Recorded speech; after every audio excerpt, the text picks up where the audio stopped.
Boris Johnson participe aux applaudissements quotidiens pour les soignants.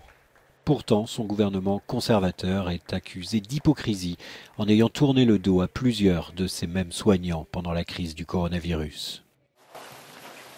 Aujourd'hui, le secteur britannique des soins dépend fortement des travailleurs migrants.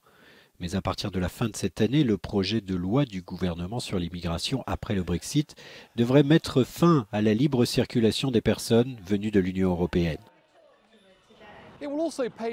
Cela ouvrira également la voie à un nouveau système de points pour ceux qui veulent un emploi ici au Royaume-Uni, un système qui favorisera les travailleurs migrants classés comme qualifiés et atteignant un salaire de 28 500 €. Avec de nombreux travailleurs sociaux gagnant actuellement moins que ce salaire, c'est comme si la porte leur était d'avance fermée. Le gouvernement dit qu'il est temps de cesser d'être dépendant de la main-d'œuvre bon marché de l'Europe.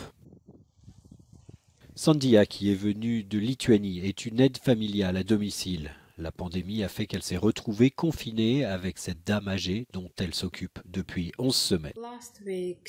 Les dernières semaines ont été très difficiles mentalement, mais cela a été en même temps très enrichissant parce que je sais que j'ai gardé quelqu'un en sécurité. Sandhya est l'une des 1000 soignantes à domicile qui travaillent pour la société de Good Care Group. Près de la moitié de ces travailleurs britanniques sont originaires de l'UE. Il faut commencer à reconnaître ces personnes comme des travailleurs qualifiés. Nous ne les faisons pas venir parce qu'ils sont moins chers, nous les faisons venir parce qu'il n'y a pas de gens dans ce pays qui veulent faire ce travail.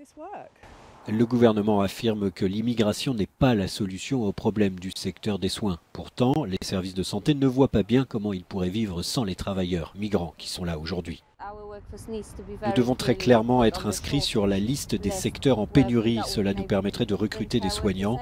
Et évidemment, à l'avenir, il faudrait que les salaires augmentent pour qu'on puisse espérer qu'au cours des prochaines années, ils atteignent le seuil. Le nouveau projet de loi sur l'immigration a déjà reçu le soutien initial des parlementaires. Mais l'opinion publique a-t-elle changé? Un récent sondage montre que 54% de la population soutient désormais des règles d'immigration plus souples pour les travailleurs considérés comme essentiels pendant la pandémie.